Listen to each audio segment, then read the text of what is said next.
Voilà, donc, bonjour tout le monde. Je voudrais encore une fois saluer les organisateurs de cette rencontre, euh, et notamment la bibliothèque d'Alexandrie et l'association des manuscrits islamiques. Également, je voudrais saluer les techniciens et les coordinateurs de cette rencontre en ligne et les interprètes. Voilà, donc le thème de cet atelier est intitulé Tarek Zander, édition, tradition et annotation. Alors,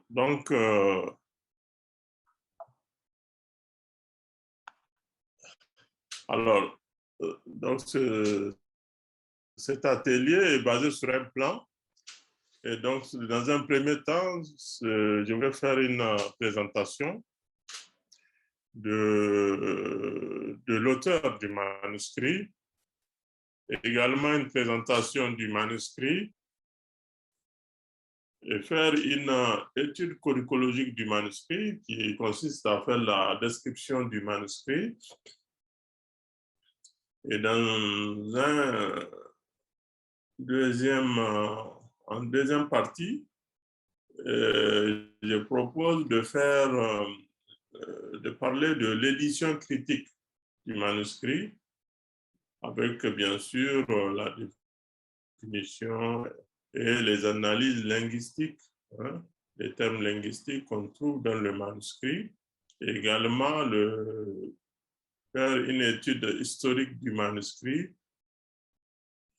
Et ensuite, en troisième partie, je parlerai de la traduction. Comment est-ce que je suis en train de m'organiser pour faire la traduction de ce manuscrit. Et puis également, je ferai aussi des commentaires, des annotations autour de ce manuscrit, de son importance, pourquoi j'ai choisi de travailler sur ce manuscrit. Et enfin, la conclusion. Alors, donc, d'abord, avant de commencer, je voudrais parler de ce manuscrit parce que c'est un peu de faire un aperçu historique autour de ce manuscrit. Parce que le manuscrit, le Tarek Zinder,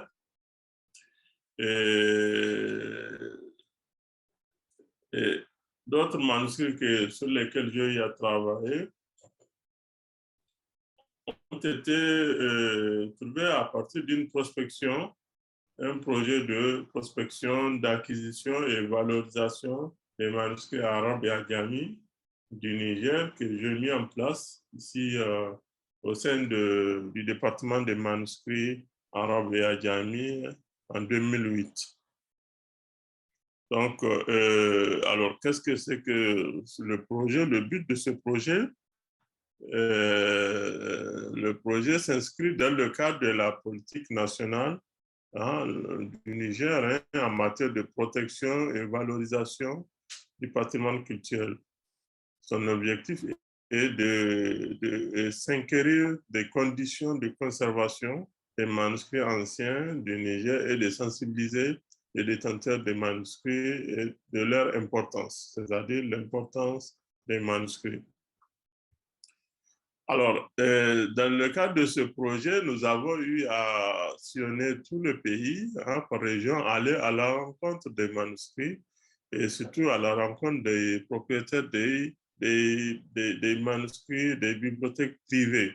Parce que, comme c'est ce qu'on a coutume de dire, en Afrique et dans les pays du Sahel en général, et contrairement à ce qu'on pense, on trouve des manuscrits dans chaque famille, chaque village et également chaque région. Et donc, c'est à partir de là, c'est ce constat qui m'a amené à monter ce projet et sillonner tous les pays. Et en même temps aussi, puisque à côté de cette, en termes de valorisation, nous nous sommes dit que, bon, c'est bien de conserver les manuscrits, c'est bien de les protéger, mais aussi il faut les valoriser. Et puis aussi, il faut aussi trouver des moyens d'amener la population et puis aussi les décideurs, hein, les hommes publics, à s'intéresser à ce patrimoine. Et c'est là que l'idée m'est venue de, à chaque mission de recherche, de trouver un manuscrit phare d'une région qui parle surtout de l'histoire d'une région et de le travailler et de le publier, le mettre à la portée du grand public.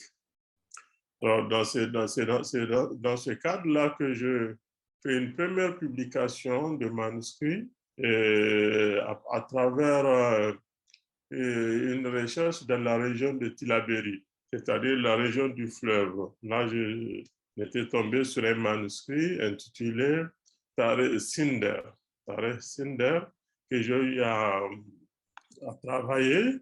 Voilà le Tare Sinder. Et donc, c'est le Tare Sinder qui a été publié en 2007. Voilà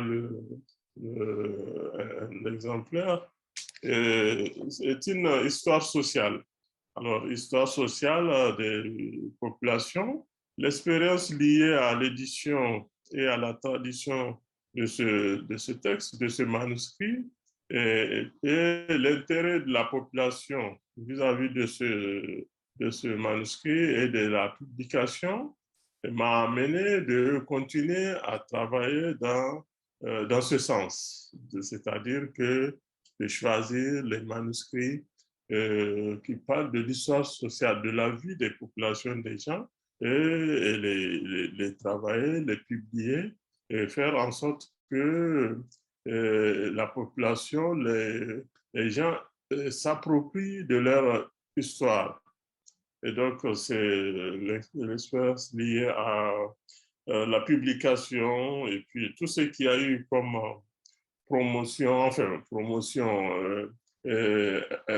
communication autour de cet ouvrage m'a amené à continuer dans ce sens et à continuer à travailler et à traduire les manuscrits de valeur historique et plus particulièrement d'histoire sociale.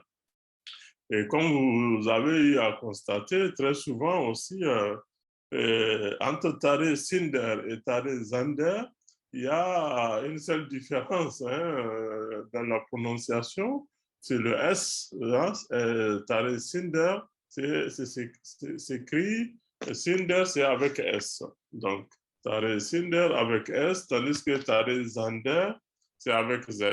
Alors, donc je suis parti directement à travailler sur l'histoire de Zander, sur ce manuscrit, compte tenu mais aussi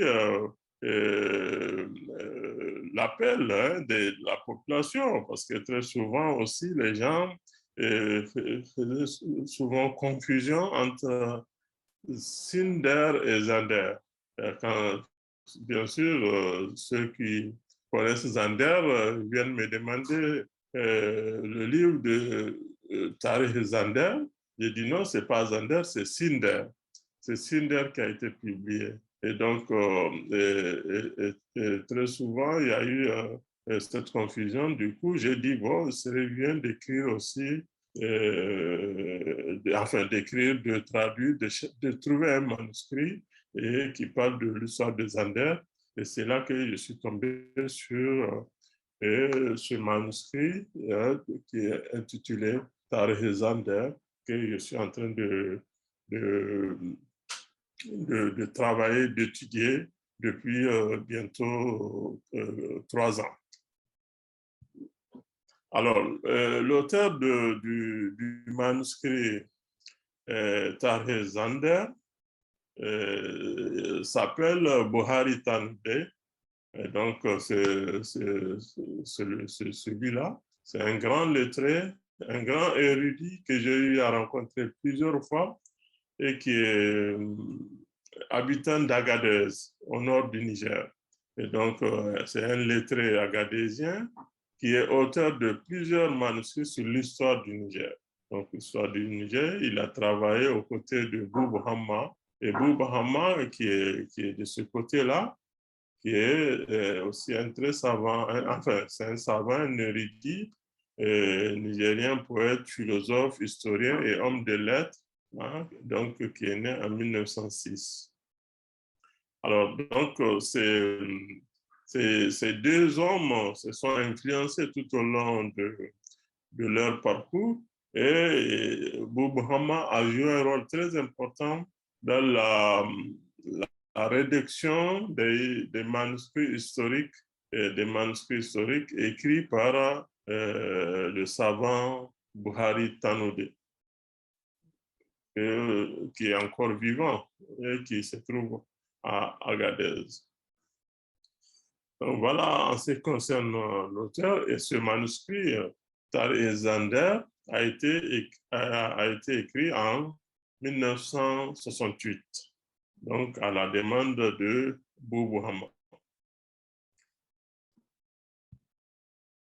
Alors, la localisation du manuscrit en question, du manuscrit Tar et Zander, et ce manuscrit est référencé à la bibliothèque des manuscrits du Niger, donc sous le numéro 37. Et donc cette référence figure à la page 47 hein, du catalogue des manuscrits du département des manuscrits de l'Institut de recherche en sciences humaines de l'Université Abdou Moumouni de Niamey. Et donc, dans ce catalogue, à la page 47, on trouve la référence du manuscrit qui fait l'objet de cet atelier, de cette conférence. Alors,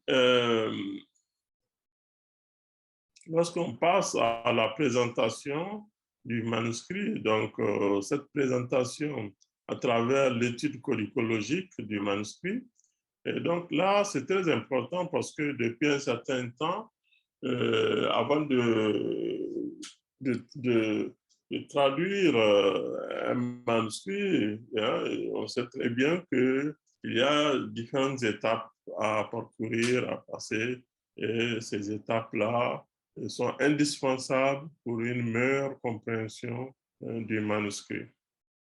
Donc, pour une meilleure compréhension du manuscrit. Et je voudrais, avant de continuer aussi, dire hein, s'il y a des questions, vous pouvez poser des questions et peut-être toutes les 20 minutes, on peut s'arrêter pour échanger et continuer hein, notre atelier.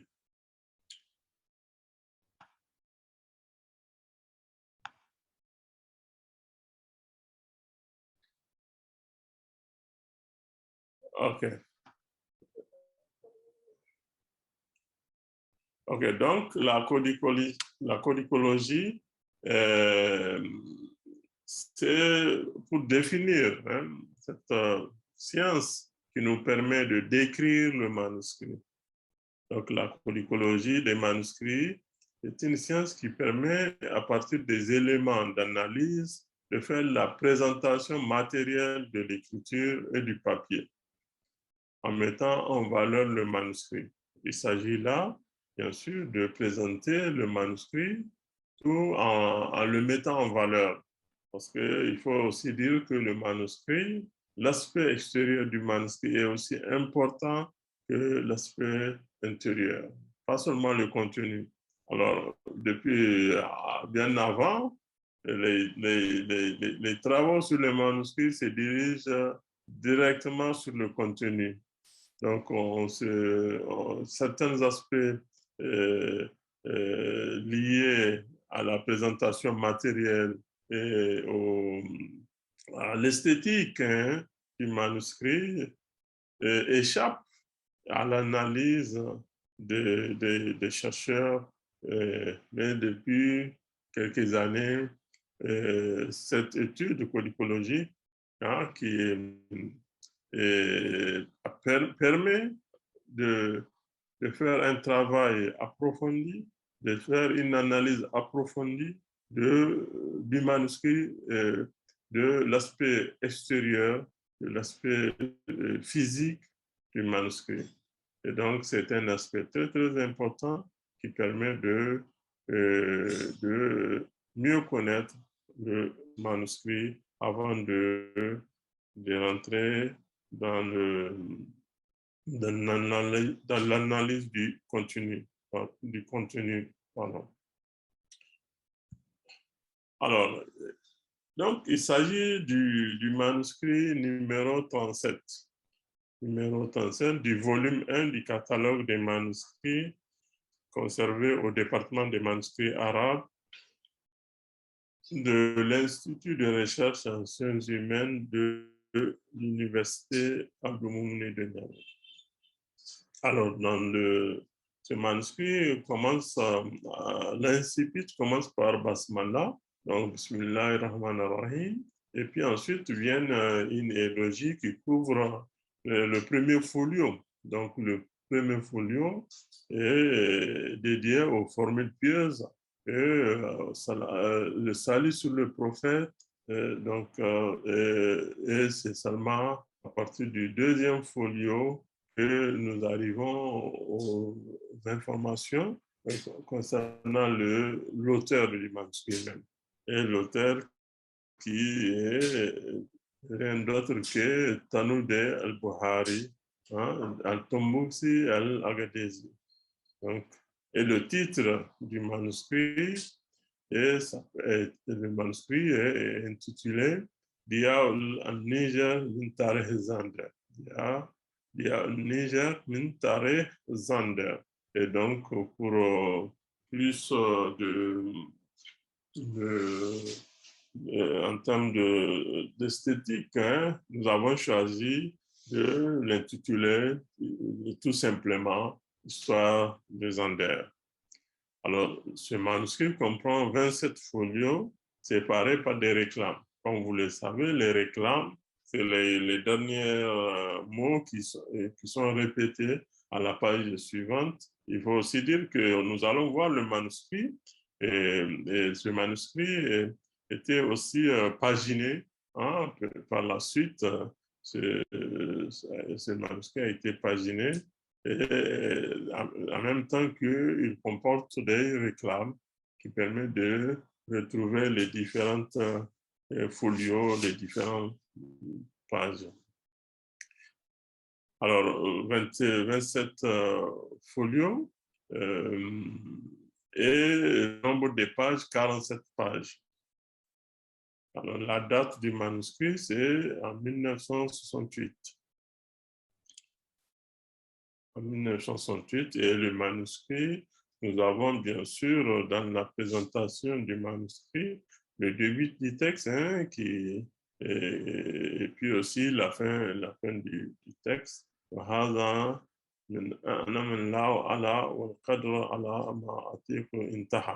Et donc, nous avons le terme intaha qui montre à la fin du texte qui est un terme, une expression qui indique de ponctuation un séparateur, mais aussi qui indique la fin du manuscrit, avec bien sûr le salut sur le prophète. Alhamdulillah, Rabbil Alamin, summa salat wa salam ala Sayyidina Muhammad. Et donc, qui indique la fin du manuscrit. Nous avons choisi ici le début du manuscrit, non pas parce que ça commence par Ya Bunayya inna zander fi zaman al-qadim kana zat asya. Et nous avons choisi le début du manuscrit à ce niveau-là.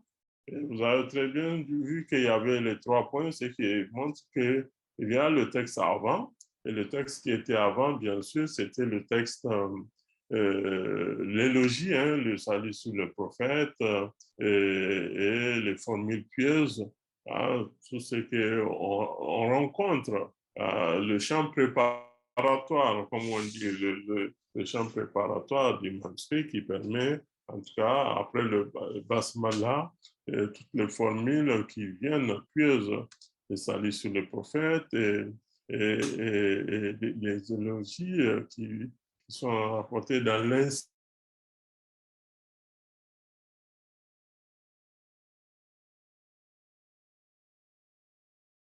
hein, du manuscrit avant d'annoncer l'auteur, avant que l'auteur se présente, avant que l'auteur présente le manuscrit et avant que l'auteur donne le titre du manuscrit. Et nous avons, ce qu'on avait dit au début, nous avons choisi de commencer par Ya Bunayya in Zander fi Zaman Qadim Kana Zat al-Ashjar.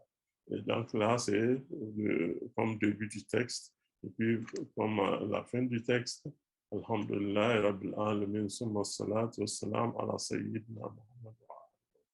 Et donc, voilà, en ce qui concerne l'écologie, la codicologie du manuscrit en termes de présentation, la descriptive du manuscrit Tare Zinder. Alors, le sujet évoqué par ce manuscrit, très rapidement, mais on va y revenir de façon approfondie. Alors, le sujet évoqué par ce manuscrit concerne l'histoire des Anders et traite de l'histoire sociale de la région des Andes au XIXe siècle pendant l'occupation coloniale. Le manuscrit traite de l'histoire du sultanat des Andes, son organisation sociopolitique et ses relations avec les autres sultanats et la venue, surtout la venue de la mission Casimajou chargée de reconnaître la ligne Saï-Baroa jusqu'au lac Tchad. Saï-Baro jusqu'au lac Tchad. Donc, c'est vraiment durant ou pendant l'occupation coloniale, hein, c'est l'histoire sociale, mais aussi c'est l'histoire politique, l'histoire culturelle et l'histoire de notre espace de Zander, du Niger, mais aussi l'histoire de l'Afrique de l'Ouest, d'une manière générale, et une histoire récente. Il faut noter que ce manuscrit de Tariq Sinner, qui a été écrit par l'auteur, le savant, l'érudit lettré Buhari Tanoudé, a été écrit 60 ans après les événements. Donc, 60 ans après les événements, et ce qui fait que c'est l'auteur, on peut dire qu'il a eu des informations authentiques et il a essayé de fixer par écrit. C'est très important parce que le caractère oral, bien sûr, on le trouve en Afrique, ce caractère oral. Et donc, puisque comme on a eu à le voir, hein, c'était tout commence avec le discours oral et qui est transformé en récit, mais c'est un récit historique qui parle d'une histoire locale.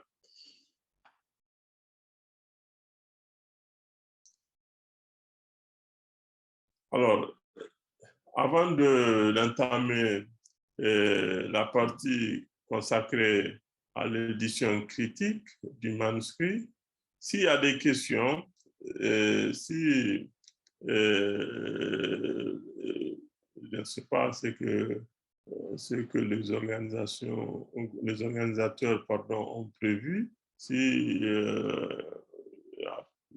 utile de répondre à certaines questions et continuer, je vais le faire, sinon je continuerai ma présentation et à travers l'édition critique du manuscrit.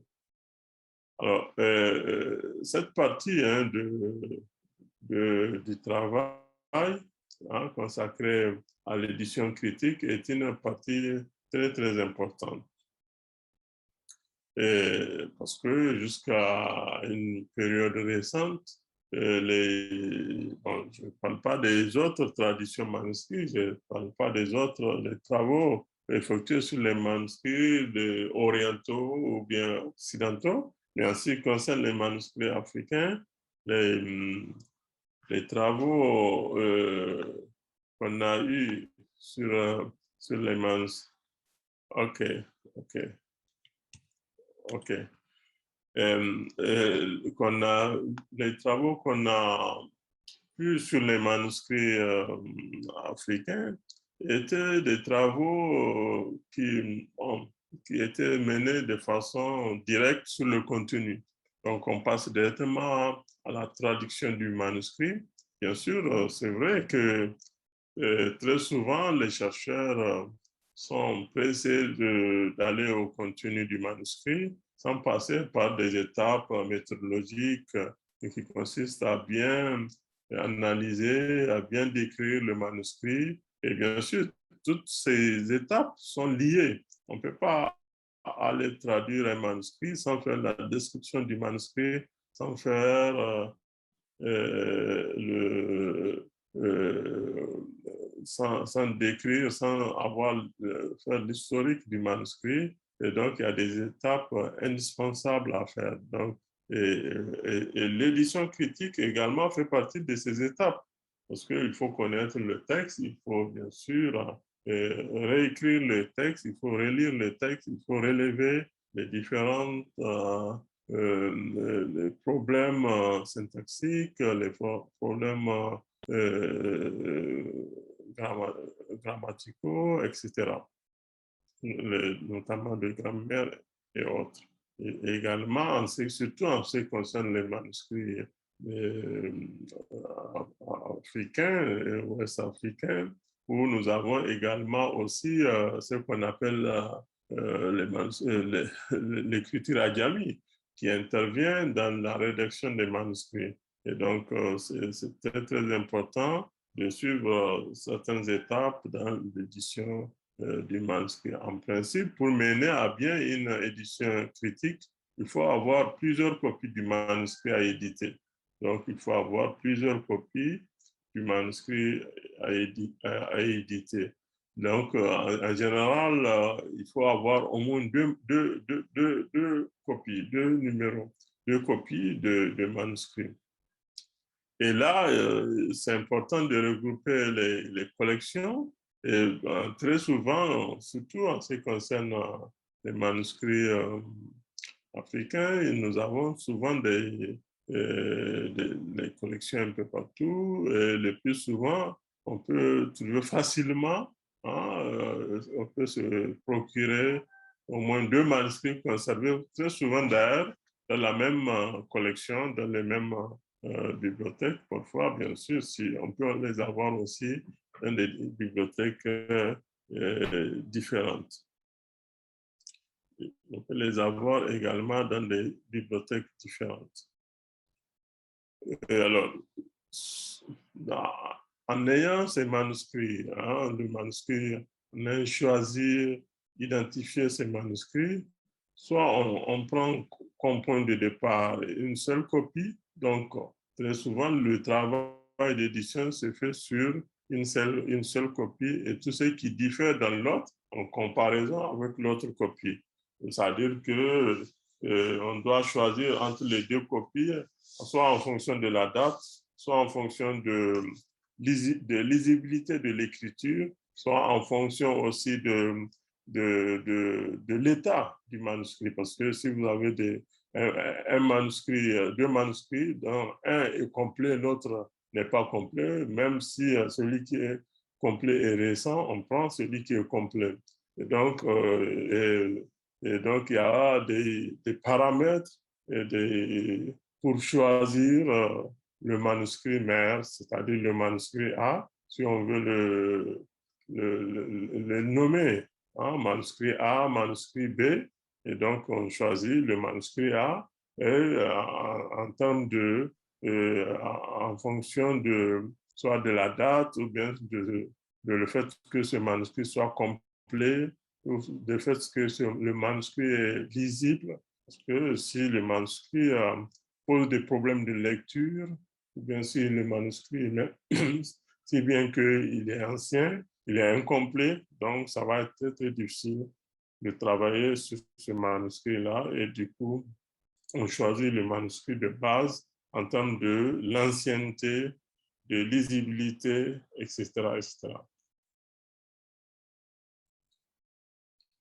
Et donc, ce qui est important ici, c'est que ce qui est édité correspond bien à une réalité de manuscrit de base. C'est ça qui est important. C'est ce qui est édité, ce qui est édité, travaillé, analysé et par la suite traduire. Il faut que ce texte-là corresponde bien à une réalité, au manuscrit en question.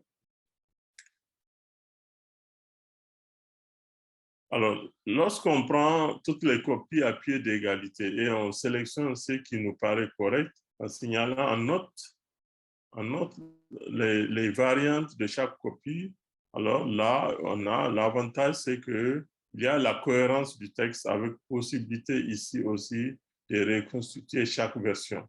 On peut aussi, là, il y a bien sûr une certaine cohérence quand, bien sûr, vous avez deux copies identiques à pied d'égalité en termes de valeur. Et là, ça donne plus de cohérence, mais aussi avec la possibilité de reconstituer chaque version. Alors, le plan d'une édition critique, donc c'est une édition critique, et, comme vous le savez, hein, c'est la partie la plus ardue hein, du travail de, d'analyse d'un manuscrit. Et donc, ben, bien sûr, tout ce travail s'appuie sur un plan scientifique bien défini, qui a été bien défini. Et donc, ce plan obéit d'abord, il faut parler du thème évoqué par le manuscrit édité. Le thème, c'est ce que nous venons de dire hein, par rapport à ce manuscrit qui parle de l'histoire sociale durant la période coloniale. Donc, histoire sociale de cette région des Andes durant la période coloniale. Il faut également faire un aperçu sur l'auteur. On doit parler de l'auteur du manuscrit. C'est très important. Ce sont des éléments qui permettent d'aider, bien sûr, par la suite à la traduction. Parce que si nous connaissons beaucoup de choses, si nous avons beaucoup d'informations sur le manuscrit, bien sûr, ça va permettre une traduction facile, rapide du manuscrit, une bonne connaissance du manuscrit. Et donc, le thème évoqué par le manuscrit édité, un aperçu sur l'auteur, les copies adoptées, leur origine, leur écriture, leur état. Et voilà, il faut parler aussi de la situation des copies des manuscrits, les copies sélectionner les copies choisies. Il faut expliquer les raisons pourquoi vous avez choisi telle copie au détriment de telle. Et il faut donner des arguments par rapport à ça. Également, il faut aussi appliquer les conventions d'édition. Une édition critique est basée sur des conventions qui délimitent les règles. Pourquoi vous avez choisi ça à la place de telle chose, etc., etc. Donc, c'est très important de fixer ces règles-là avant. Euh, alors, donc, pardon.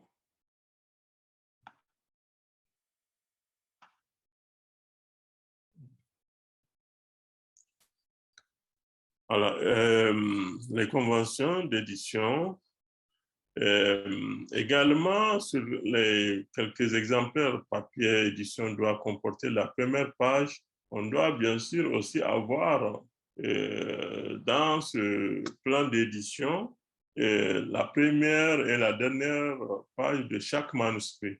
Donc les manuscrits notamment A ou le manuscrit B, on doit avoir les premières pages Moi, je m'en dis la première page, mais je mettrai au moins 3, 4, 5 premières pages du début et 5 dernières pages de la fin.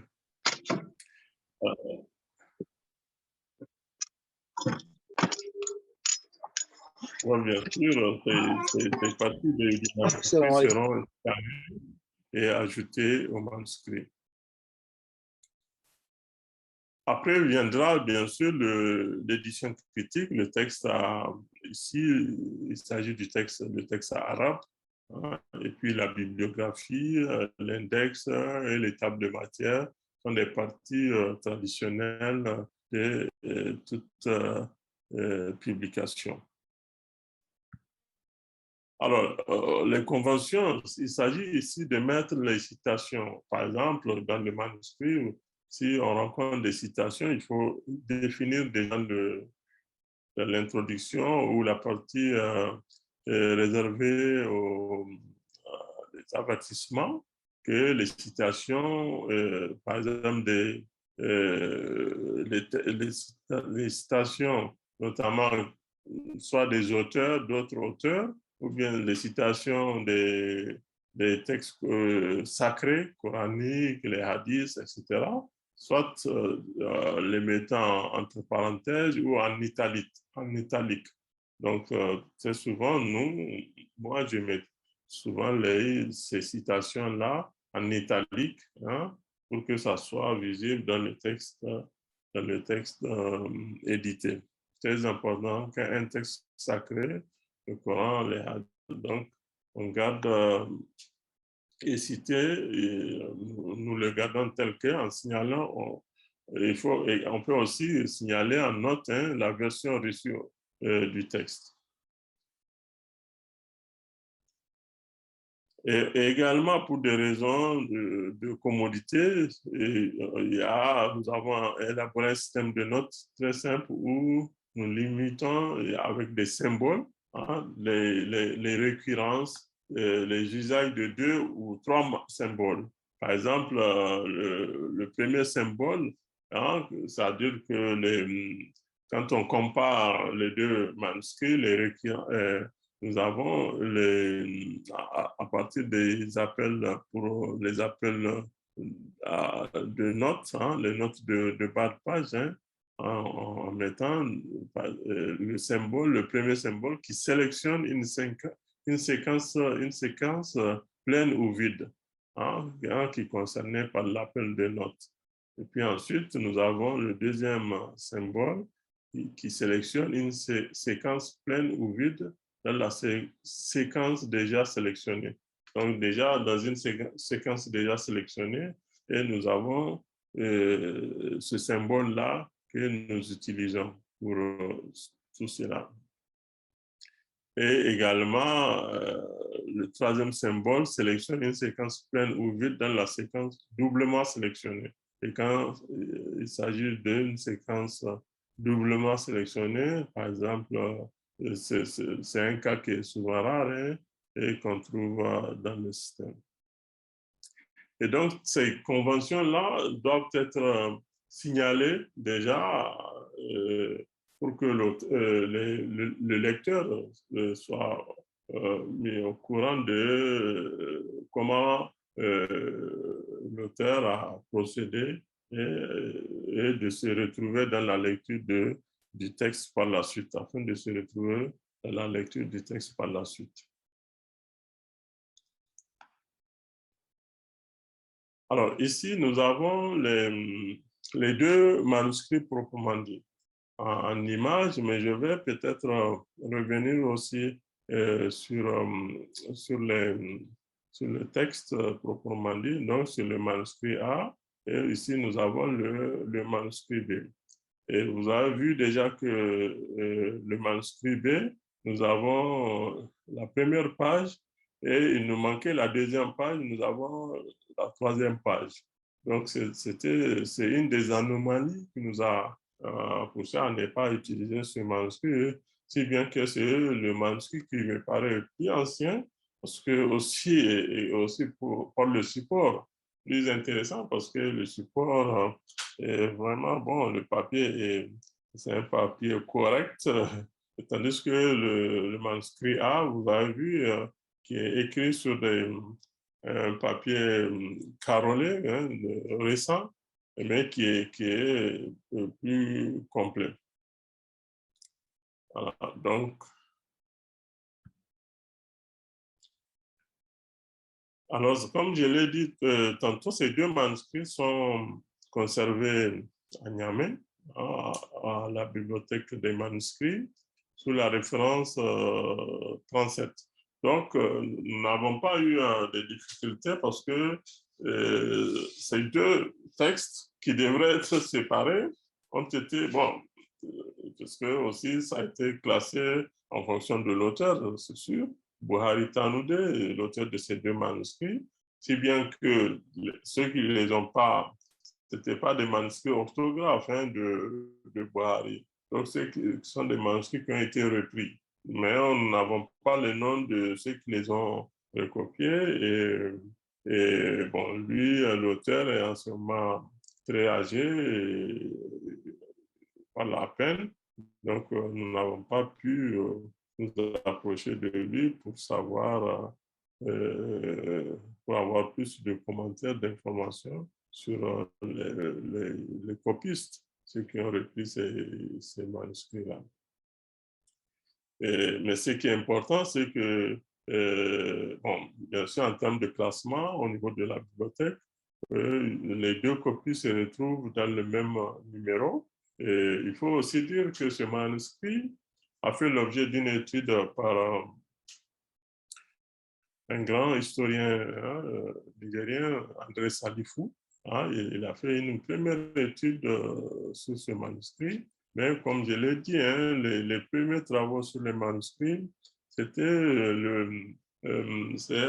plutôt un travail de commentaire que de traduction. Parce que les gens passaient directement au contenu sans faire allusion à la description du manuscrit et de l'édition critique. Donc, du coup, bon, bien sûr, je ne vais pas dénigrer ces travaux, mais c'était avec les moyens de l'époque. Hein, mais aujourd'hui, il y a plus de possibilités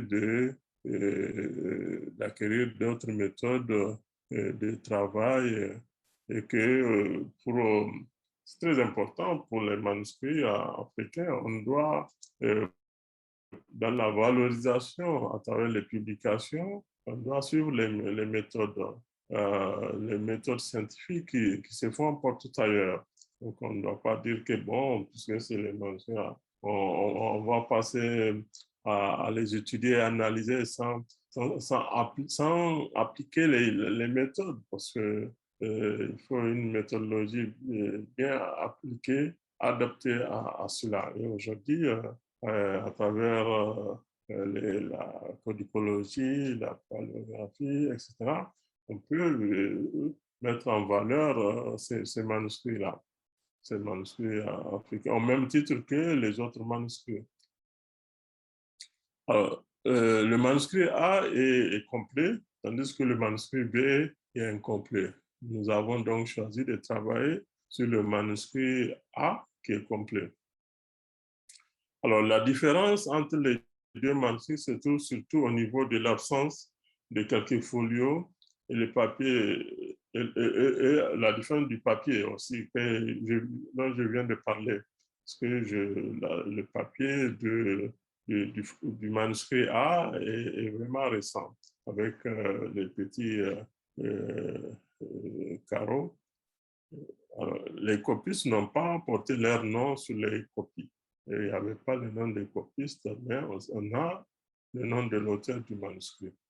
Certainement, aussi, très souvent, lorsqu'on ne trouve pas le nom des copistes, c'est que ça veut dire que c'est un manuscrit qui a été commandé, une copie qui a été commandée et que le destinateur n'a pas voulu ni mettre son nom, ni mettre le nom du copiste. Donc, c'est le destinateur, auteur de la commande, qui dit hein, ce qu'il compte voir sur son manuscrit. Il faut aussi dire que ces deux manuscrits ne comportent pas de notes marginales explicative qu'on trouve souvent sur les manuscrits. Alors, avant d'aller venir ici, je voudrais revenir sur... je voudrais...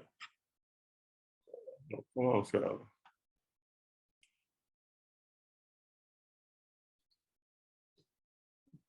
Je voudrais...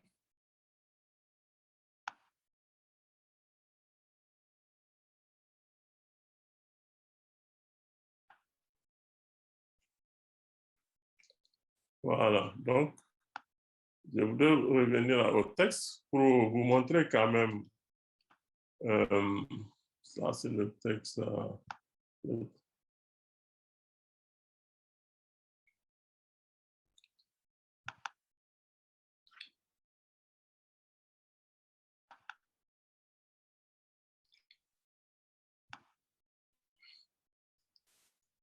Alors, ici, nous avons le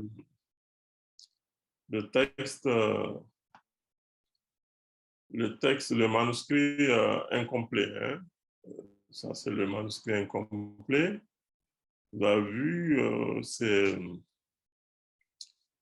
au début, nous avons commencé à travailler sur ça parce que, comme je l'ai dit, hein, c'est le papier qui nous a beaucoup attiré. Mais après, nous nous sommes rendus compte que ce manuscrit n'est pas complet et nous avons changé pour travailler sur le deuxième manuscrit. Que nous, également, ici, nous avons plusieurs copistes parce que l'écriture diffère hein, du début, au milieu et à la fin. Donc, peut-être le fait que il y a eu plusieurs copistes a fait que il y a eu les copistes ont dit oublier quelques pages du manuscrit. Et c'est bien dommage. Alors ça, c'est le manuscrit B que nous désignons comme manuscrit B et qui n'a pas été choisi. Hein. Ce n'est pas sur ce manuscrit que nous travaillons. Donc, je dois défiler jusqu'à la fin. Voilà la fin du manuscrit. 53 pages.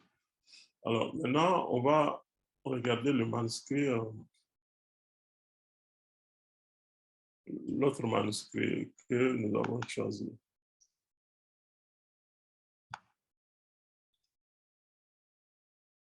Voilà, donc, bon, à vue le papier n'est pas attirant, hein, mais c'est le texte est complet, l'écriture est affirmée, lisible, nette, hein, c'est bien écrit.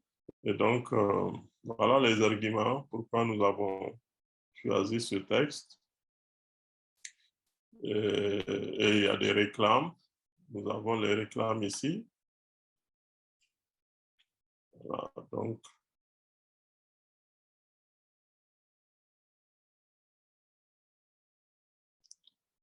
il y a Basmallah et ça commence avec la formule pieuse, hein, Alhamdulillah, Allazi anzal al-kitab, ala ashraf al-muslimin, etc. Et donc, c'est l'élogie jusqu'à à ce niveau, jusqu'au milieu du folio. Et ce manuscrit, quand nous allons jusqu'à la fin, et nous avons les mêmes procédés vers la fin, dans le colophon, c'est à peu près le même que le manuscrit B. Et ça, j'ai trouvé que bon, ils ont essayé les copistes au niveau du colophon, en tout cas, de, de, de procéder à la même forme. Voilà ce qui concerne les manuscrits proprement dit, hein, sur lesquels est basé ce travail d'édition critique et de traduction.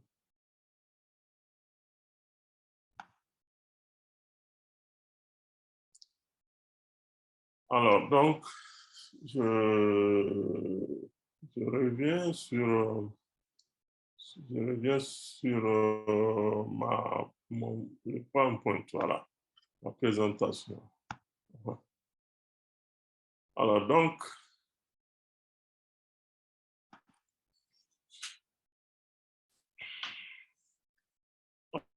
alors, donc,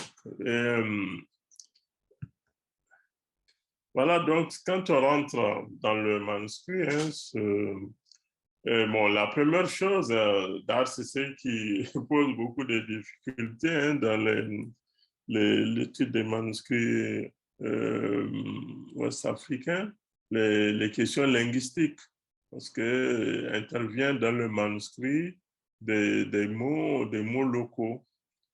locaux qui expriment parfois les toponymes, hein, des noms de lieux qui sont très souvent transcrits en langue locale. Et ces noms de lieux, nous avons, par exemple, quand on regarde, hein, j'ai recensé quelques mots de lieux qu'on trouve dans ce manuscrit. Donc, il y a Fonimi, et Fonimi, c'est le quartier où réside hein, Boari Tanoudé. Comme nom de lieu également Agadez. Bon, Agadez c'est connu, Zander, c'est connu, Zenderma, Zinderma, Myria, c'est connu.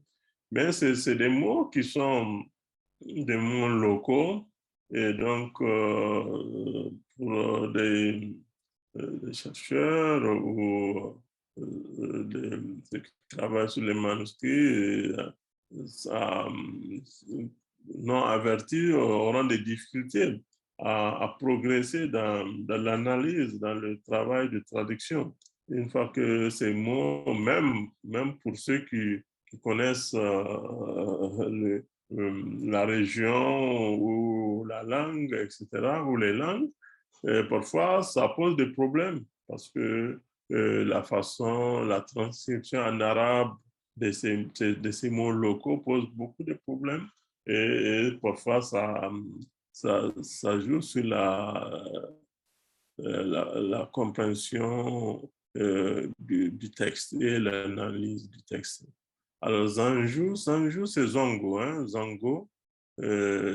Bornu, c'est connu, Sokoto, Zongo Darwa, etc. Gobir, hein, Gobir, c'est connu également. Et de la même manière, nous avons des noms propres locaux. Alors, les noms propres, vous savez très bien que bon, il y a des noms propres musulmans. Hein?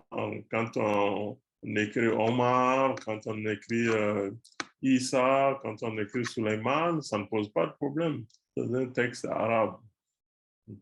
Mais lorsque les noms propres sont écrits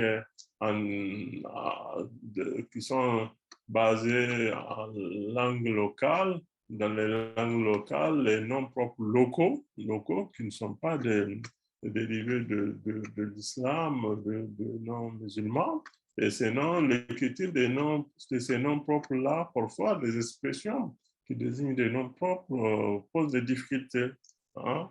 Hein, par exemple, lorsqu'on a dans l'Adi, ici on a dans l'Adi, mais nous avons également des villages autour des Andes. Nous avons essayé de savoir est-ce que dans l'Adi, le nom propre ou bien dans l'Adi, nom de lieu. Parce qu'il y a, vous allez voir sur une carte qui va venir, et autour des Andes, il y a des villages qui s'appellent dans l'Adi. Donc ça, tout ça, c'est même après le travail d'édition critique et d'analyse, il faut aussi des connaissances de terrain. Il faut aller sur le terrain pour questionner, pour interviewer les gens, essayer de savoir hein, certaines choses parce que et parfois l'écriture même, comment écrire certains noms propres, c'est très important. Et, alors, il y a également Mejan Hali. Mejan Hali, c'est carrément, c'est un nom propre, mais c'est une expression, c'est un nom Hausa, c'est une expression hein, qui désigne une personne.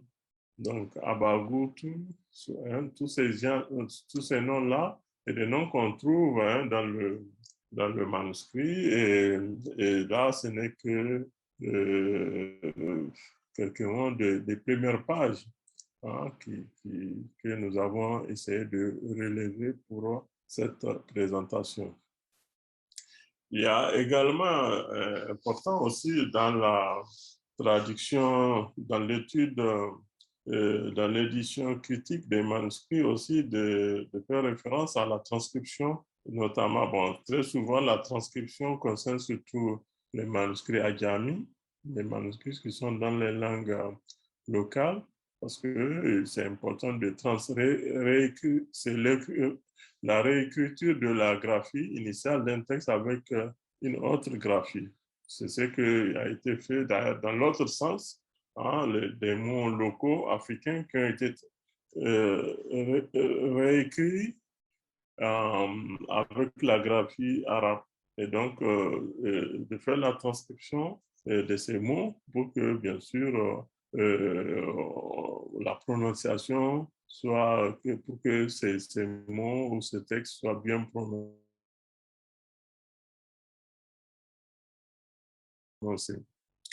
Alors, donc, la transcription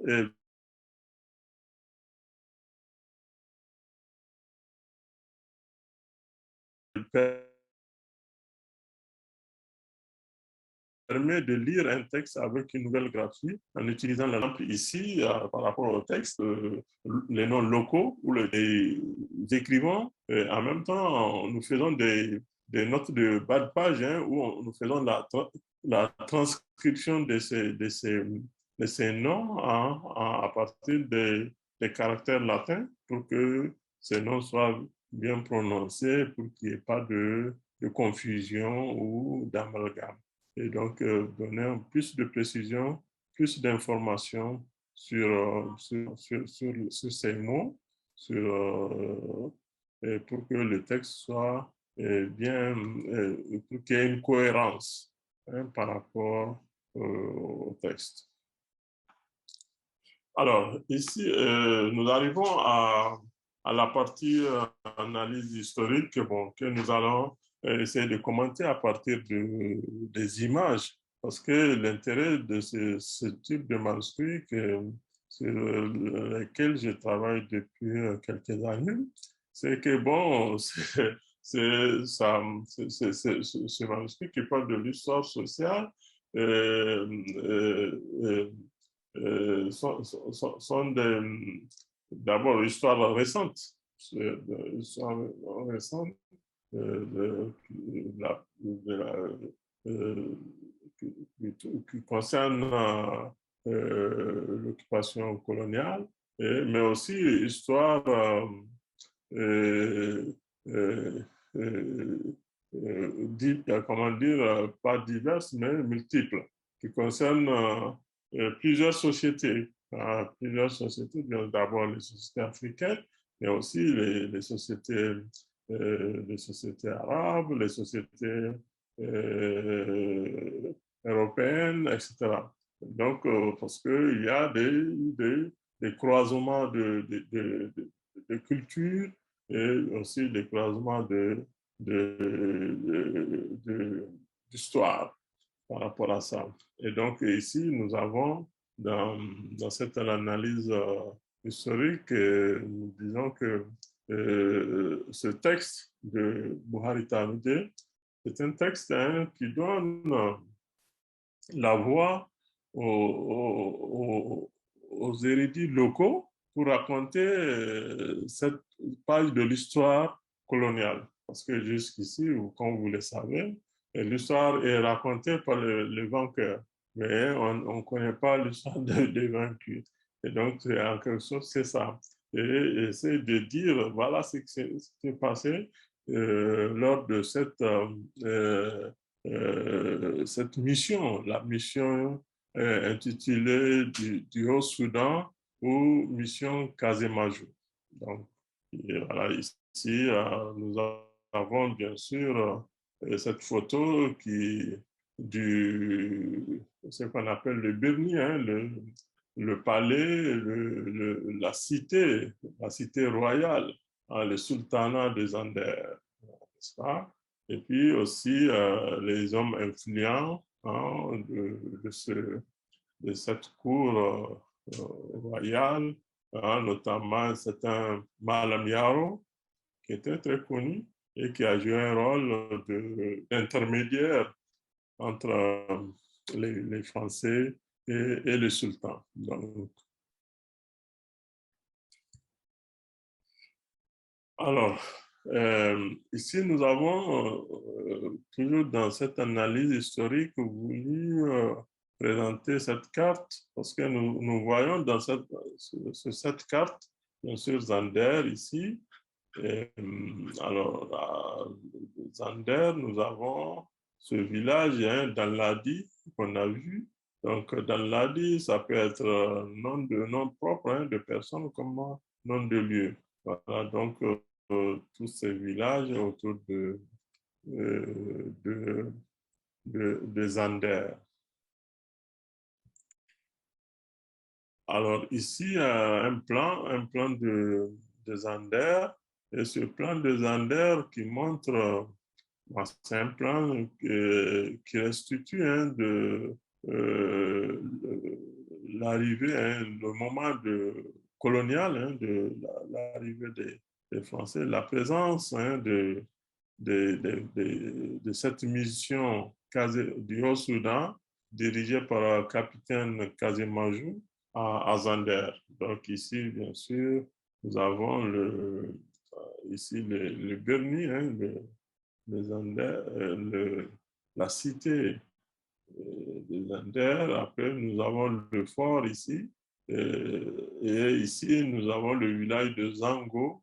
Et le Zango, c'est un peu la partie périphérique, hein, où, bien sûr, les nomades, les voyageurs, sortent de carrefour, n'est-ce pas, où les voyageurs s'arrêtent où les nomades, avec des nomades, les campements des nomades, etc. Et donc, c'est une image des Andes. C'est très important également, c'est important à le dire, parce que dans l'étude de ces manuscrits, il faut aussi avoir, bien sûr, le croisement de plusieurs sources. On ne peut pas s'arrêter seulement au texte arabe. Il faut un maximum d'informations et il faut croiser à la fois le texte arabe et la tradition orale. C'est important de faire le terrain, aller vers des personnages, des personnalités, en tout cas choisies, qui connaissent l'histoire ou qui connaissent la région et qui peut, en tout cas, enrichir le travail. Donc, du coup, la tradition orale, c'est aussi, on peut aussi consulter des collections, des sources orales, c'est qu'on dit, des sources orales, pour enrichir le travail. Également, c'est important aussi de voir les sources, les archives, hein, ce qu'on appelle, puisque cette période concerne la période coloniale, on ne peut pas écarter les archives coloniales pour confronter les sources et aussi les informations. Et donc, ça, c'est très important, du coup, surtout sur cette affaire, cette mission Casemajou, a fait couler beaucoup d'encre, hein, parce que ce capitaine a été assassiné et en France, les journaux, les gens, ils en ont parlé. Il y a eu beaucoup de débats autour de cette mission-là. Et donc, c'est important aussi confronter les sources aussi pour avoir la bonne information. Parce que aussi, dans certains cas aussi, pour éviter de rentrer dans les manipulations. Alors ici, toujours dans cette analyse historique, nous avons également une image du capitaine Casamajou qui a été assassiné à Zander, et puis aussi une image de cette mission. Donc, on voit très bien que ici, il y a ce qu'on appelle les tirailleurs. Hein. Ah, ils étaient, les, les colons étaient accompagnés des tirailleurs, ce qu'on appelle les tirailleurs, qui sont très souvent soit des Maliens ou des Sénégalais, qui, en tout cas, qui sont les plus nombreux, hein, et qui portent aussi le matériel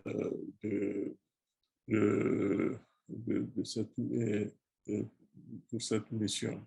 Et donc, ça, c'est une image qui aussi, certains détails de ces images aussi sont relatés dans les manuscrits. On fait aussi des va-et-vient pour mieux comprendre les faits et le récit qui est rapporté.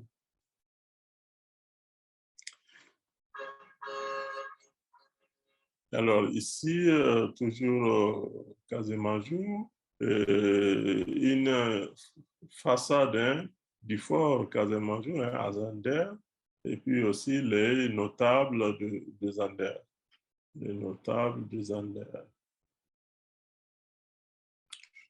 Alors, donc, après, bien sûr, ces éléments liés à la description du manuscrit et aux études codicologiques,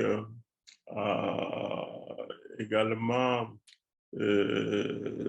aux analyses des termes linguistiques ou présentation également de ces termes linguistiques qu'on peut trouver dans les textes, et également cette brève analyse historique du manuscrit, des éléments historiques, parce que tout ça, c'est des éléments qui gravitent autour du manuscrit. Ce n'est pas le contenu, mais qui gravitent et dont leur connaissance est indispensable pour mieux approfondir l'analyse du manuscrit.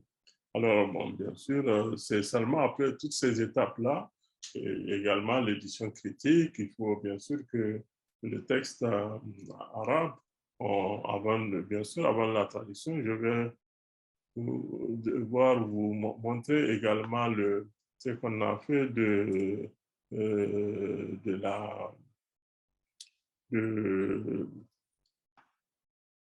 ce qu'on a fait de ce manuscrit, hein, que je viens de montrer et que j'ai choisi d'éditer. Voilà ce manuscrit, voilà l'édition critique. C'est important de le montrer. Après avoir fait l'édition critique, voilà le texte arabe ici, et qui est une édition critique qui est en cours, qui n'est pas finie. Voilà donc le texte arabe qui doit accompagner l'édition critique, qui doit accompagner le travail de publication. Ici, nous avons bien sûr mis en rouge certains mots sur lesquels nous cherchons encore d'informations. Et nous avons, comme nous le faisons d'habitude, essayé de séparer, bien sûr, la rédaction électronique est différente de la rédaction manuscrite. Et donc, du coup, par exemple, la fin du folio 1, donc c'est tout ça là. Donc, de là jusqu'ici, nous séparons ça qui est indiqué avec folio 1. Maintenant, folio 2 commence par Amsal Hayr, Adab. Et donc ici, jusqu'à...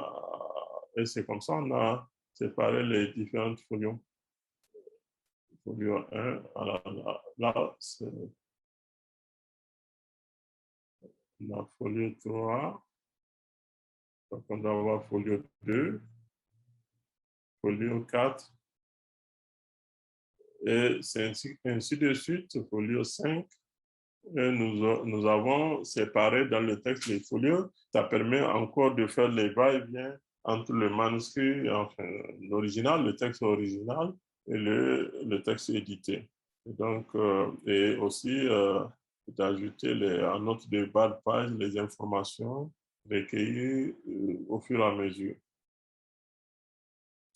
Voilà, ça, c'est l'édition. Donc, bien sûr, avant d'arriver à la traduction, il faut que tout ce travail-là soit fait de façon approfondie. Cela permettra d'éviter, bien sûr, de traduire des erreurs. Parce que vous savez, comme je n'ai rien à vous apprendre, mais si on traduit, si le texte au départ est mal,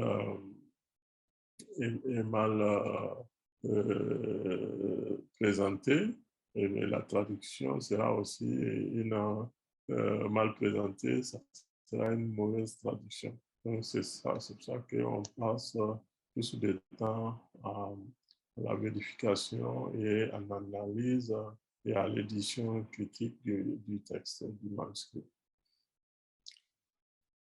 Alors, par rapport, je reviens à la traduction. Je prends le PowerPoint.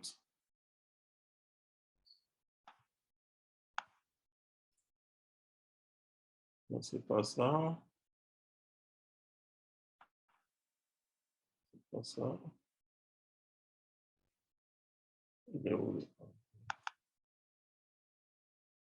Voilà.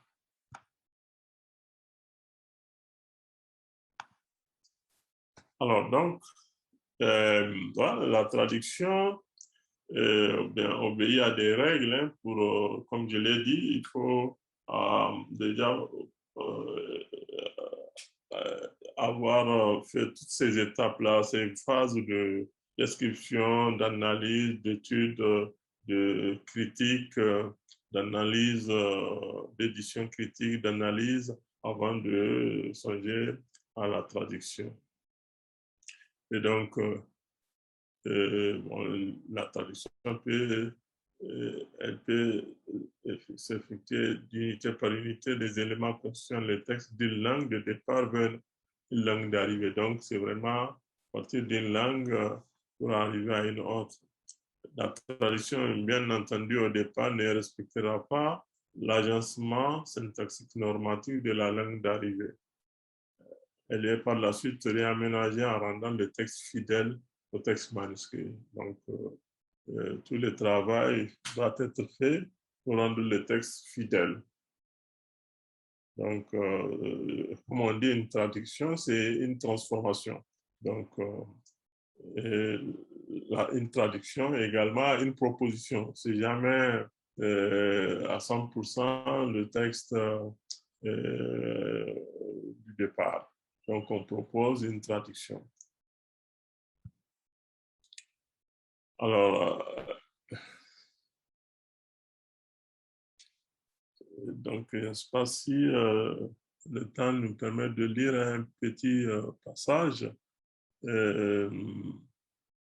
traduire ici.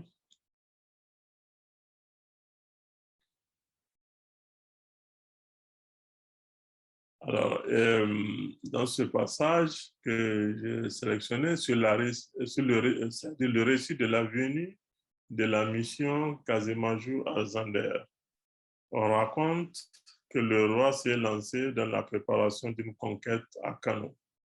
Donc, les canons, il s'agit aussi de conquête. Hein. Au même moment, les Français Casemajou étaient venus. Ils voulaient conquérir Rabat. Rabat, c'est plus à l'est hein, du Niger. Donc, le conquérant Rabat qui menaçait, bien sûr, qui faisait la loi avant, bien sûr, l'arrivée des Français. Et, et Casemajou passa par Zander. Quand il était venu à Zander, il s'était installé sous un arbre. Il y avait passé la nuit, lui et ses compagnons. Le matin, il rencontra le roi, lui et ses compagnons. Quand ils arrivèrent à la porte du roi, il demande l'autorisation de rentrer. Il rentre et salue le roi. Le dernier répondit, les accueillit et les honora bien. Ensuite, le roi dit à sa cour, je vais voir un tel, il comprend l'arabe. Donc, je vais voir un tel, il comprend l'arabe. On l'amena devant le roi. Le roi dit, je veux que tu sois entre eux et moi un interprète. Il dit, oui, j'ai entendu et j'obéis. Et il se tourna vers le français et parla en Hausa. La coïncidence fit qu'il y avait parmi les militaires quelqu'un qui parlait arabe. Il répondit en arabe, il leur demanda ce qu'ils voulaient. Ils exprimèrent ce qu'ils voulaient. Puis le roi dit à cet homme, tu peux les héberger chez toi. Donc, ce qui est important, c'est qu'ici, c'est l'arabe qui, qui est, comme vous le savez, hein, la langue des cours royales.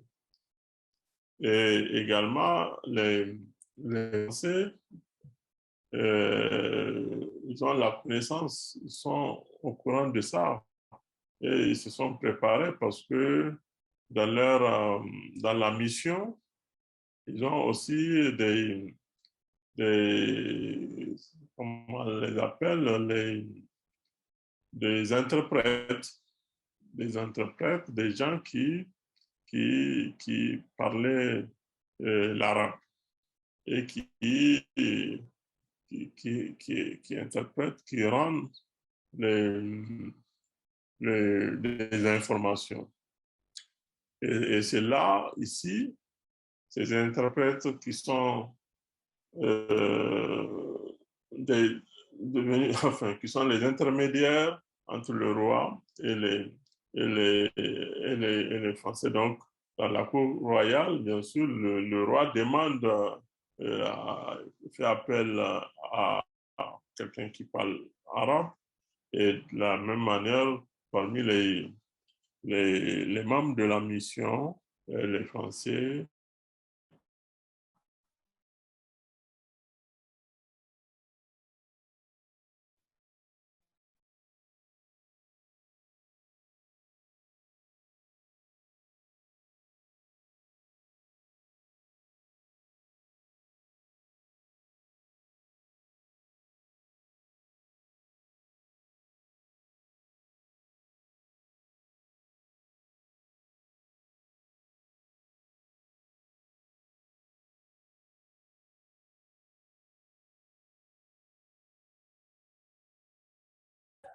Monsieur le docteur,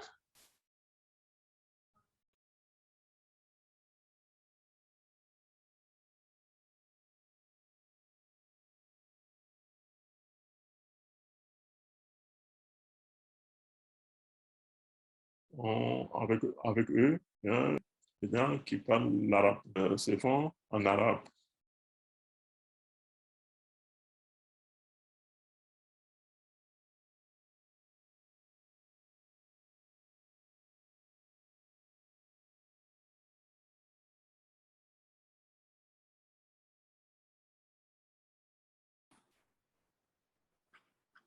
Désolé, il y a eu un petit...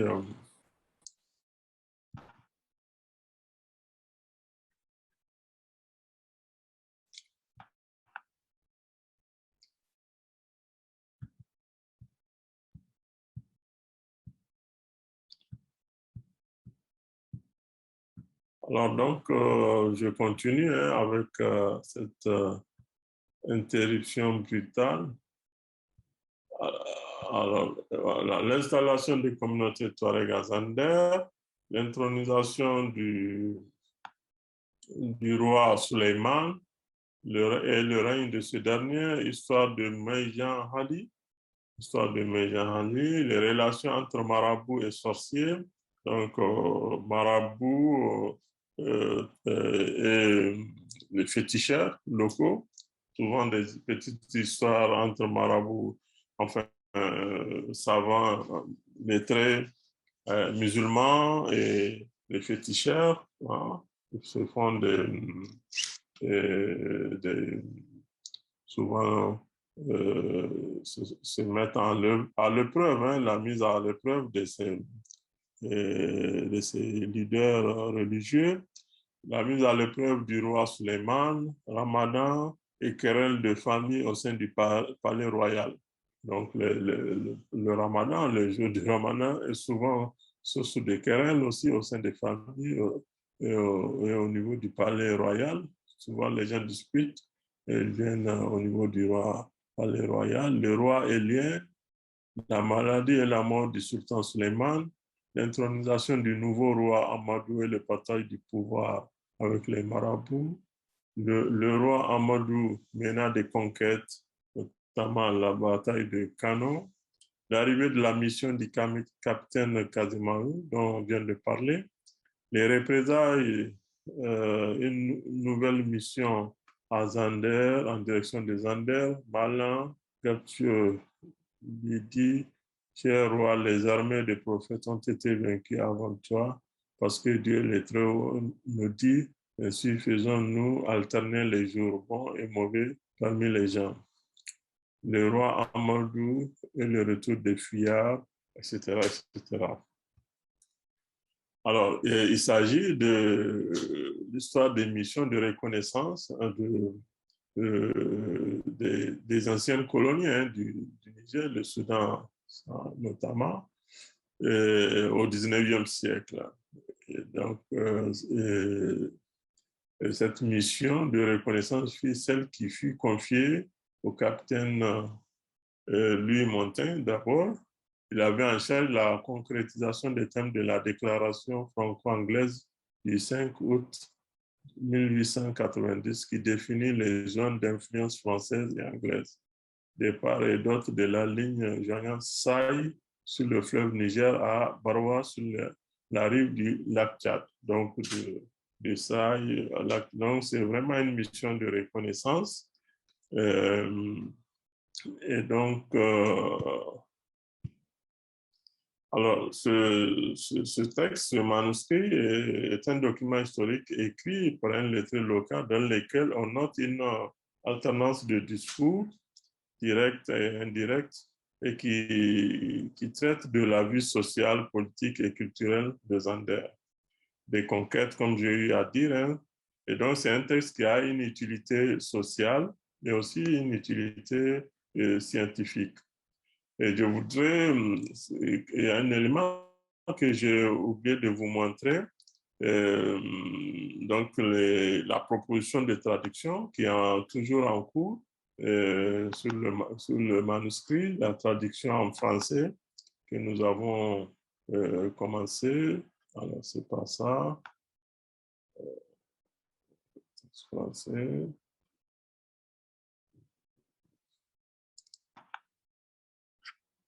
La présentation. Traduction.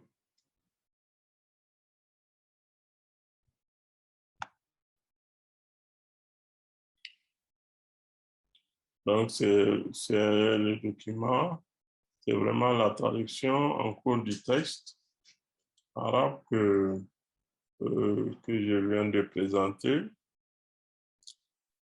et qui est en cours, parce que nous avons encore des éléments à ajouter et nous espérons finaliser ce texte en l'an 2022 et qu'il soit publié dans la même année. Donc, ça, c'est Inch'Allah, on va dire. Donc, nous avons encore des détails à ajouter avant la finalisation du texte de cette traduction.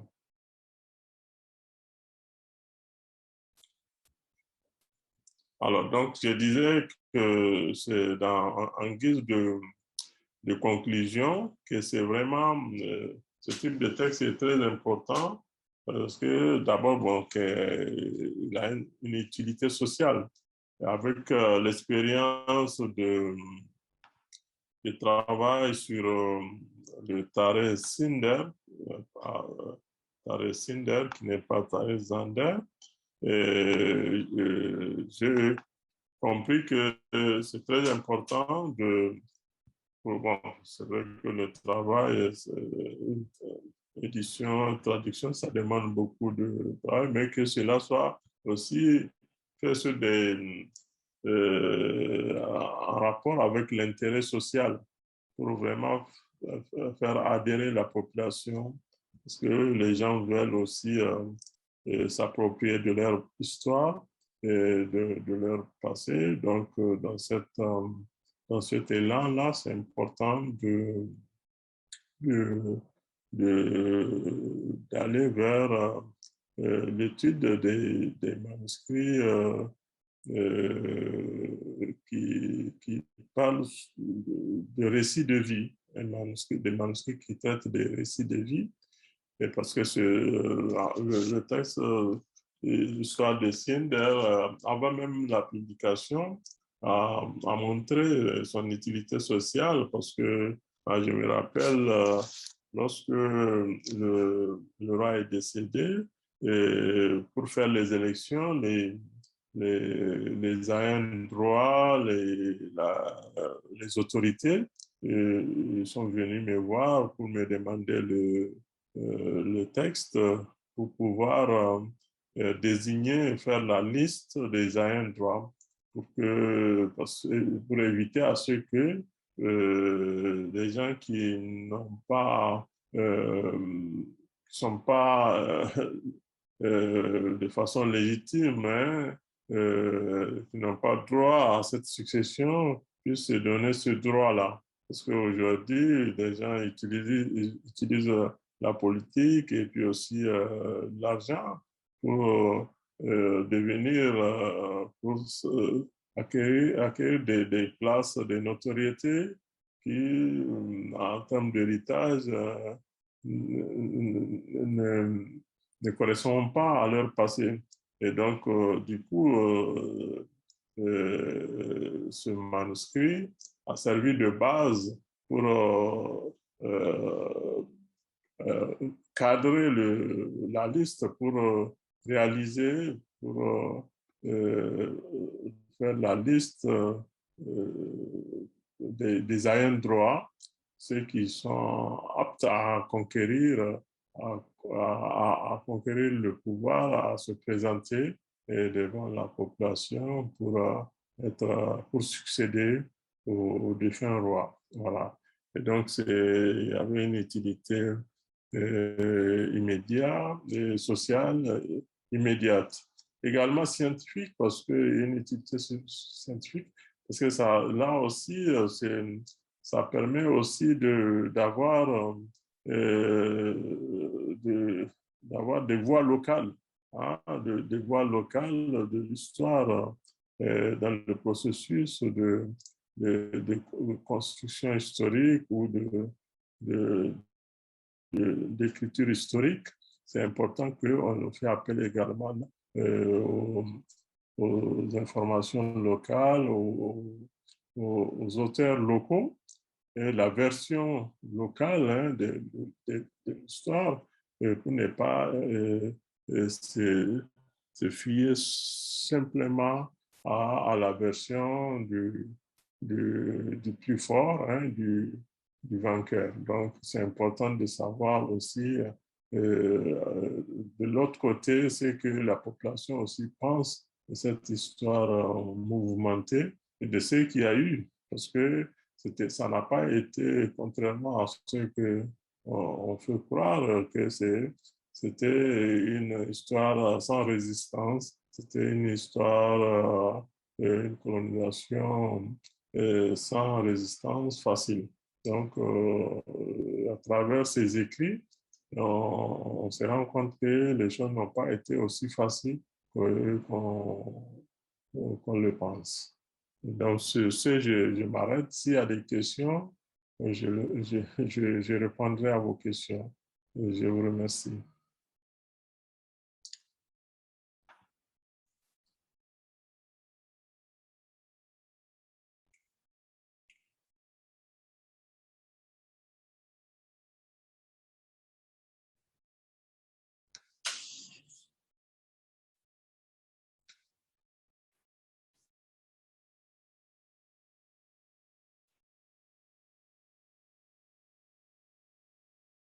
السلام عليكم ورحمة الله وبركاته. ألو، كيف الحال؟ يعني مدام يعني لم يسأل أحد. Étant donné qu'il y a étant donné qu'il n'y a pas encore de questions, est-ce que je peux traiter avec vous quelques questions en ce qui concerne l'esprit critique de cette copie? Est-ce que vous m'entendez, monsieur? Vous arrivez à m'entendre? Là, au début, je n'ai pas entendu. Maintenant, si vous pouvez reprendre, s'il vous plaît. Merci de répondre à votre question. Donc, je voudrais vous poser quelques questions en ce qui concerne l'esprit critique du manuscrit. Pour quelques manuscrits qui sont écrits en donc nous parlons maintenant de l'esprit critique. Alors premièrement, je vous remercie infiniment pour cet atelier qui est vraiment très riche, mais quand même j'ai quelques points à vous mentionner. Donc vous avez dit que dans quelques manuscrits, il y a des manuscrits qui ne sont pas complets. Et après cela, vous avez eu recours à la copie qui était complète. Est-ce que vous arrivez à m'entendre maintenant? C'est bon? Oui, c'est bon, oui. Alors, donc, vous avez eu recours à la version qui est complète ou bien à la copie complète. Je pense qu'il y a un problème. Ça peut être que la copie incomplète, ça peut être en fait la copie, l'original.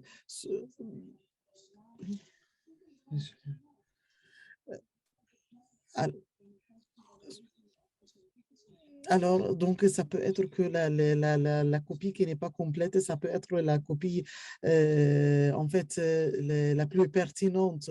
Donc, moi, je ne vois pas qu'il y a un problème si jamais vous avez eu recours à la copie qui est incomplète, si vraiment elle est la copie qui est pertinente. S'il y a en fait le texte ici. Donc, c'est pour cela que je vois qu'on ne peut pas laisser tomber la copie qui est incomplète parce que cette partie-là qui manque ou bien cette partie-là qui est incomplète peut être complétée par exemple, de la copie qui la succède. Mais parce que moi, je vois que la copie incomplète peut être utilisée. Pourquoi pas? Alors voilà, ça c'est la première question. Concernant la deuxième question, ou bien la deuxième remarque, si nous allons faire un esprit technique de n'importe quel texte, doit y avoir 2 copies ou bien plus pour que nous puissions vraiment faire une certaine comparaison entre les textes. Alors, en ce qui concerne maintenant l'esprit critique, alors nous pouvons dire que si vous allez trouver un manuscrit et vous n'allez pas trouver que juste une seule copie, alors donc vous pouvez faire cet esprit des critiques en vous basant sur en fait, c'est cette copie, et donc c'est une copie qui va être singulière ou bien originale. Alors, vous pouvez faire vraiment cet esprit critique en vous basant sur d'autres sources. Maintenant, troisième remarque, et je vois que c'est un point qui est vraiment très important en ce qui concerne maintenant le texte arabe que vous venez maintenant de partager avec nous. Donc, il y a des fautes de langue et ces fautes de langue-là vraiment sont vraiment évidentes. À la page 7, il y a كانت بينهم وبين كانت كانت معهم. Alors, donc, dans la dernière partie que vous avez traduit, donc, au lieu de dire tashabuhum, c'est tashabuhum. Donc, en fait, la partie que vous venez maintenant de nous faire voir, il y a quand même quelques fautes de langue sur le niveau grammatical et je pense que vous pouvez les faire. Et donc, je comprends vraiment qu'il y a la traduction, elle est vraiment parfaite ou bien pertinente, mais quand même, concernant la partie qui est écrite en langue arabe, ça exige une certaine rectification ou bien une certaine modification. Donc, nous avons trois remarques à vous signaler. Donc, la première remarque, ça concerne la copie qui n'est pas complète. La deuxième remarque, ça concerne la copie qui est singulière ou bien originale. Alors, donc, on ne peut pas laisser tomber cette copie-là qui est incomplète. Et troisième point, ça, ce sont les problèmes, les fautes grammaticales que j'ai pu détecter dans la copie que vous venez de nous faire voir maintenant. Merci, monsieur. À vous la parole. Alors, merci beaucoup. Je voudrais vous remercier pour vos observations. Et donc, par rapport au problème de copie incomplète, donc ça, c'est... Alors, certes, la copie incomplète peut être l'original, mais là, lorsque je comparais avec la copie qui est complète, il y a une similitude. Hein. La même chose, sauf que l'autre est plus complet. L'autre copie est plus complète que l'autre, mais il y a toutes les informations, tout est identique. Sauf que il y a une qui est plus complète où nous avons toutes les informations et l'autre, bien que ancien ou original, mais il n'est pas complet. Donc, il manque des informations importantes. Et donc, pour l'édition critique, c'est celle qui donne plus d'informations qui est beaucoup plus intéressante parce qu'on ne peut pas couper le récit, et surtout c'est un récit d'histoire qui ne peut pas être coupé. Alors, aussi, quand on a un sujet important, moi je dis à mes étudiants, lorsqu'on a un sujet important, même si on n'a pas deux manuscrits, si c'est un seul manuscrit, une seule copie, mais que le sujet est important et que le manuscrit mérite d'être édité, ben on peut éditer, mais on va expliquer que voilà pourquoi on a choisi d'éditer ça. On n'a pas trois copies, on n'a pas deux copies, on a une seule copie, mais le manuscrit est très, très important, le manuscrit est très intéressant et qu'on a choisi de l'éditer. Donc ça, on peut faire ça. Et bon, les fautes, oui, c'est un travail qui est en cours. Et vous avez vu, il y a plein de remarques rouges. Donc, c'est un travail qui n'est pas fini. Nous pensons aux fautes d'orthographe, nous pensons à certaines, rédiger certains passages. En tout cas, il y a beaucoup de travail qui reste à faire avant la publication. Et donc, nous sommes conscients de ça et c'est un travail qui est vraiment en cours. Et je vous remercie. Docteur Moumini, s'il vous plaît, il y a des questions que vous avez envoyées sur la chat. La première question, c'était quelle est la façon que vous avez adoptée avec les manuscrits rares et uniques? Il y a une autre question, quelle est la possibilité de traduire l'édition critique de Zender en d'autres langues différentes que langue française et l'anglaise? Okay. D'accord. Il y a des autres. Oui. Je le répète ou vous avez avec moi? Alors, la première question, c'est... Pardon? La première Donc, question, c'était quelle est la oui. façon que vous avez adoptée avec les manuscrits rares et uniques? Ah, OK. D'accord.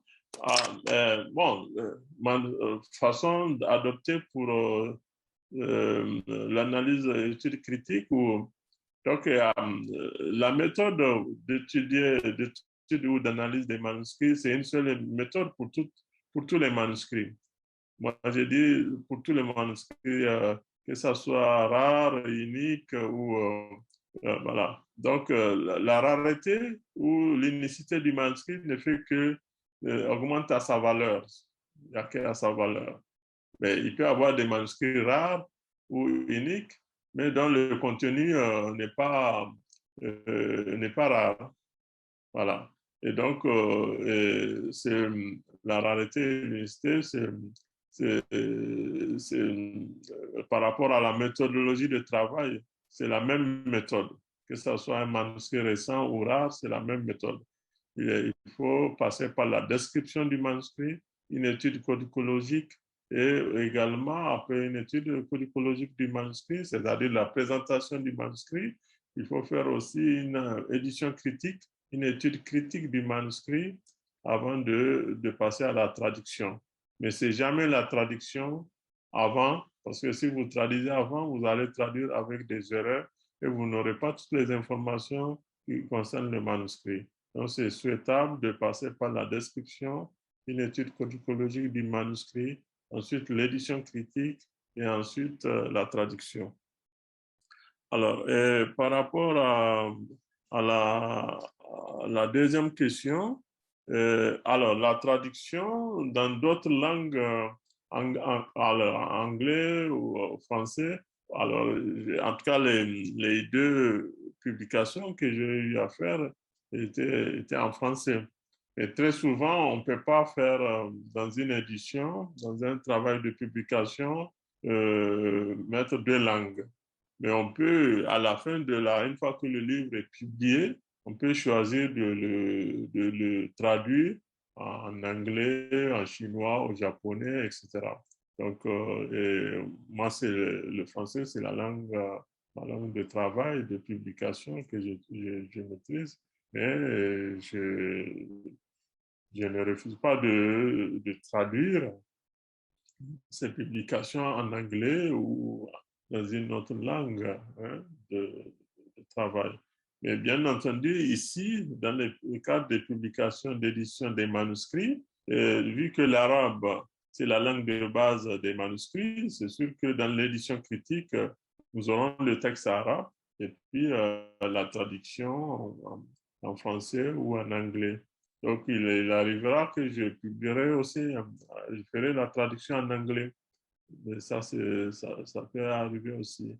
Mais je dois aussi améliorer mes performances en anglais pour arriver à faire une publication scientifique en anglais. Voilà, merci.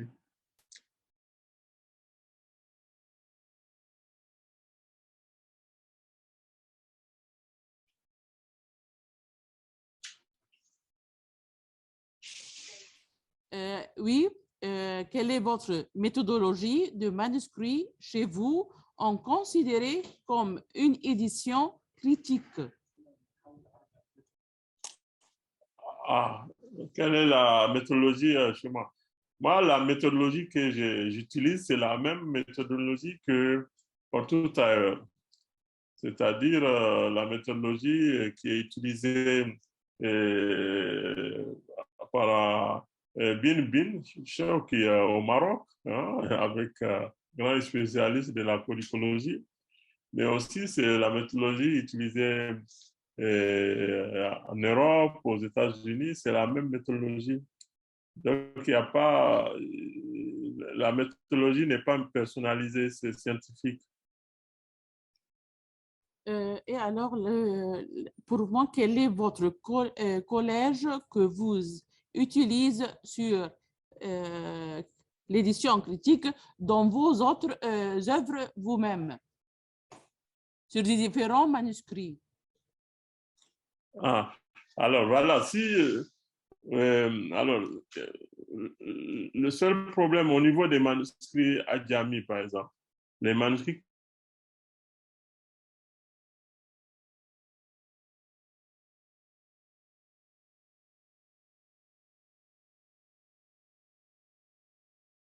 parce qu'il s'agit de manuscrits en langue.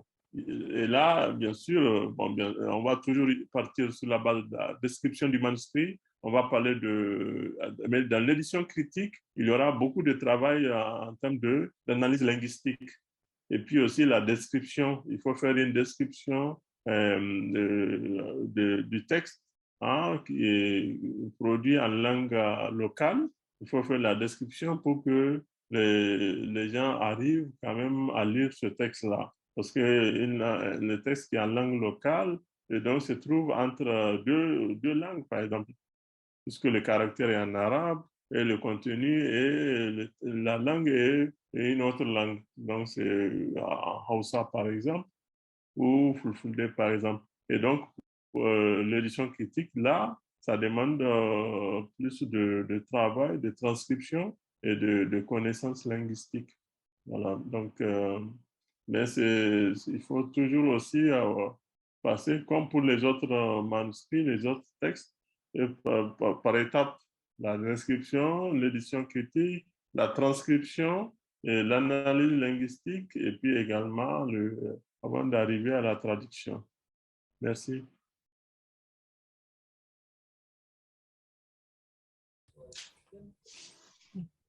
أشكرك. Merci infiniment, Dr. Moumouni, de cette interprétation. Vous aviez parlé, par exemple, des incipits du texte. Est-ce que vous avez des exemples, par exemple, de ces manuscrits de Tahir Zender, par exemple, où nous pouvons voir quelques waqf? Oui, le texte oui, oui, oui, pardon.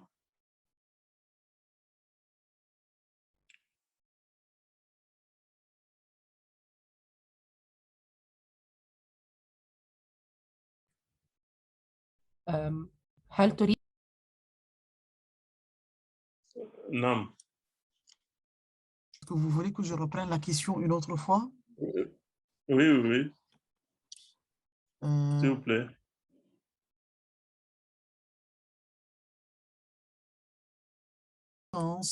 Des paratextes, par exemple, comme par exemple les waqf et les actes d'acquisition. Est-ce que vous avez des exemples que vous pouvez mentionner concernant votre manuscrit Tahir Zender pour que nous puissions les consulter? Alors, pour le texte de Tahir Zender, le manuscrit, j'ai expliqué que ce manuscrit-là provient d'un lettré d'Agadez, qui est encore vivant, mais qui est très, très âgé et qui s'appelle Buhari Tanoudé. Et donc, j'ai montré le manuscrit et j'ai montré aussi le lettré, c'est lui, c'est l'auteur de ce manuscrit.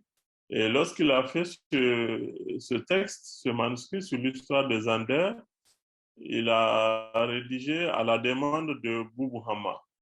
C'est Boubou Hama, à l'époque, un lettré, homme politique, et très puissant, il a travaillé avec Buhari. Et donc, quand il a fait ce manuscrit, il a donné à Boubou Hama. Et donc, nous, notre bibliothèque des manuscrits, la bibliothèque des manuscrits de l'IRCH, est une bibliothèque qui rassemble la collection des manuscrits de toute la collection de Boubou Hama.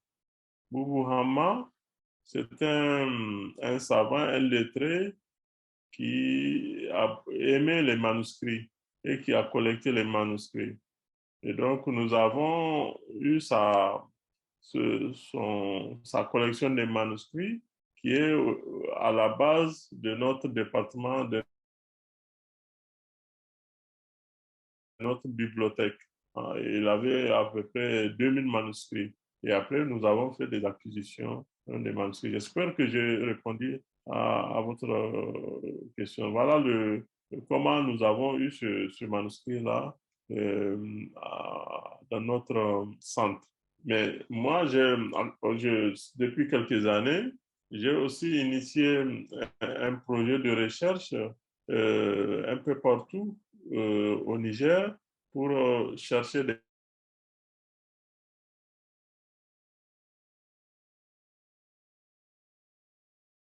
manuscrits pour aussi aider leurs manuscrits. Et dans le cadre de ce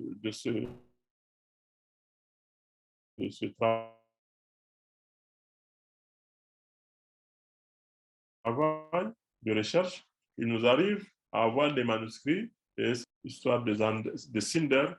Et là, c'est des manuscrits qu'on trouve dans les bibliothèques privées. Et là, bien sûr, quand les manuscrits sont dans les bibliothèques privées, il faut négocier pour pouvoir avoir une copie du manuscrit. Voilà ce que j'ai.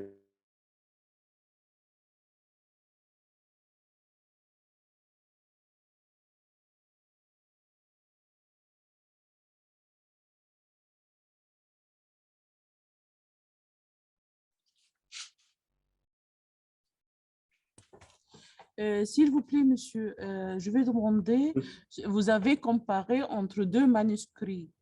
Oui. D'accord. Et c'était la même fabrication de papier, la même façon de l'écriture, ou peut-être dans quelques éditions? Oui. C'était la même?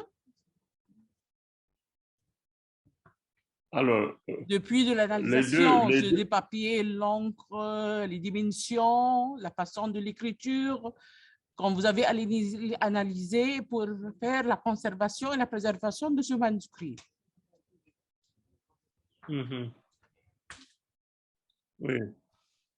Alors, le manuscrit, les manuscrits que j'ai montré là, les deux manuscrits, sont les mêmes en termes de contenu et du titre. Mais bien sûr, les écritures ne sont pas pareilles. Les supports de l'écriture, le papier, ce n'est pas pareil.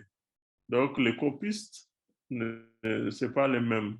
Donc, le premier manuscrit que j'ai montré a été écrit par plusieurs copistes. Tandis que le deuxième, le manuscrit A, a été écrit par un seul copiste. Si vous voulez, on peut revenir au manuscrit, je peux vous le montrer. S'il vous plaît.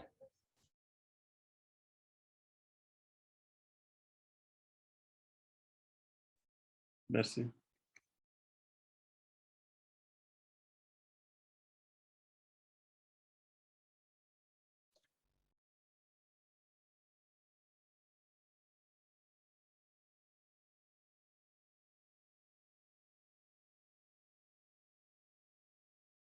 Merci, cher directeur. Oui.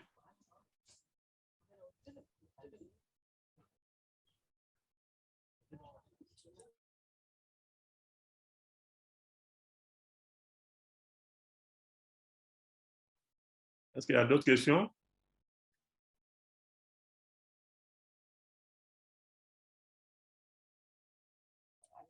Est-ce qu'il y a d'autres questions? Merci à vous. C'était une présentation très amusante et richesse Ok, merci. d'informations. Merci beaucoup à vous, monsieur. Merci, merci vous aussi. Merci. Merci beaucoup pour l'interprétation.